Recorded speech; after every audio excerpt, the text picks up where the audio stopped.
Moreover, we didn't learn from any of this. Nobody has suggested we kick him out like his own native country did.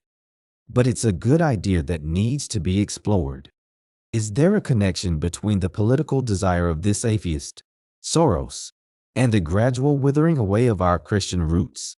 Soros is an advocate for a new world order and is quoted as having said, "There is no place for free markets in this world."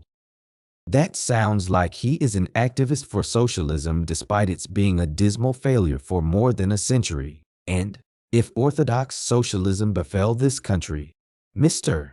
Soros would stand to lose his business and his fortune, which would be in jeopardy of being confiscated and redistributed per Karl Marx's mandate. So, it sounds like he's trying to shoot himself in the foot. He is also loosely connected to the dishonest election practice of several U.S.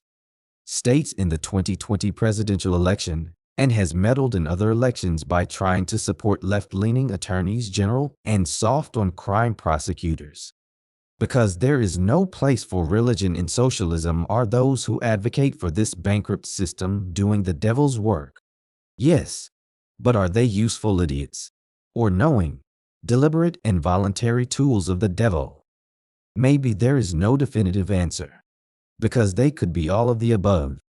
Something worth mentioning is Vladimir Lenin's quote that Germany will militarize herself out of existence, England will expand herself out of existence, and America will spend herself out of existence.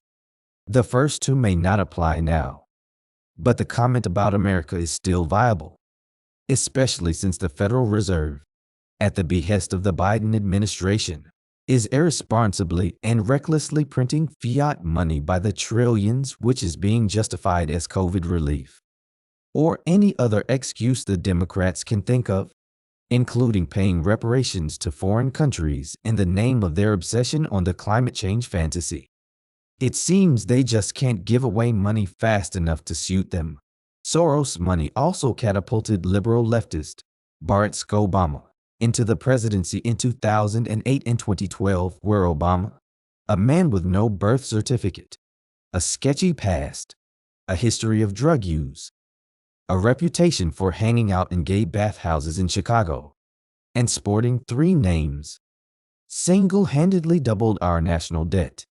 And with other socialists now demanding a Green New Deal that will cost this country nearly $100 trillion if we're stupid enough to listen to them and start abolishing fossil fuels, per Biden's mandate, agriculture, per John Kerry's idiocy, and cows, per Ocasio-Cortez's ignorance.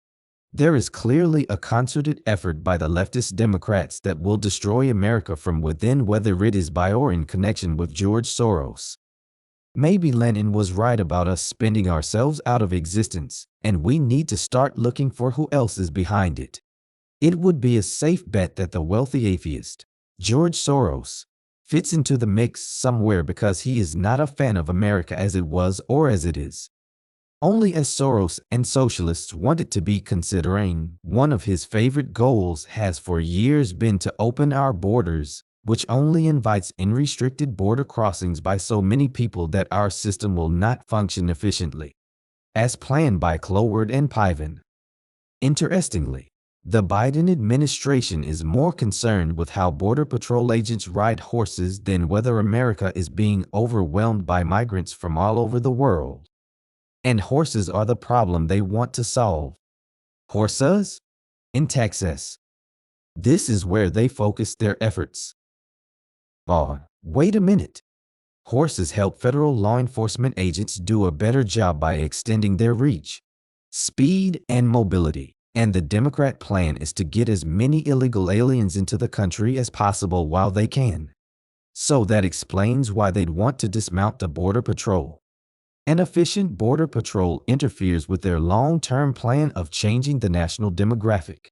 The Border Patrol obeys the law. The Biden administration doesn't. In point of fact, no patriotic American wants what the Democrats are selling, so the DNC has to lean on lies, misinformation, disinformation, propaganda, cheating, and manipulating the English language to win votes from people naive enough to believe them. not to mention importing foreigners who will help them crash America. Before we leave our discussion of politics and religion and the connection thereto, let's point out that former Yugoslav communist leader Milovan Djilas wrote of Karl Marx and his cohorts. They make a semblance of believing in the ideal of socialism in a future society without class. In reality, they believe in nothing but organized power. Djilas was right because that is becoming very clear and familiar. The average Russian worker in the old Soviet era used to say, "The government makes a claim that they pay us, and we make a claim that we work." All the above having been said, we know from the book of Romans that God has a hand in selecting government leaders. If that's so, he did well in putting leaders into power like Ronald Reagan and Donald Trump. But what are we meant to think if God had a hand in selecting political leaders like Kim Jong-un at the helm in North Korea, Hugo Chavez in Venezuela, or Barack Obama and Joe Biden in America? You have to wonder what God's thinking. In the last days, there are supposed to be a lot of very disturbing times for Christians. So, what can we say about all of the above rhetoric concerning politics and religion? Much of it says to us that Bible prophecy is coming into focus as a reality in our time. We watched a fraudulent election propel corrupt, senile Joe Biden into the White House. A man who bragged on camera about using taxpayer funds to extort the Ukrainians into firing a prosecutor who was investigating his son, Hunter, and his son's business partners. A man who put second in command, Kamala Harris, a woman so inept and radical even Democrats didn't vote for her in the 2020 primaries. They plan to open the borders and import as many Latin Americans as possible while they can.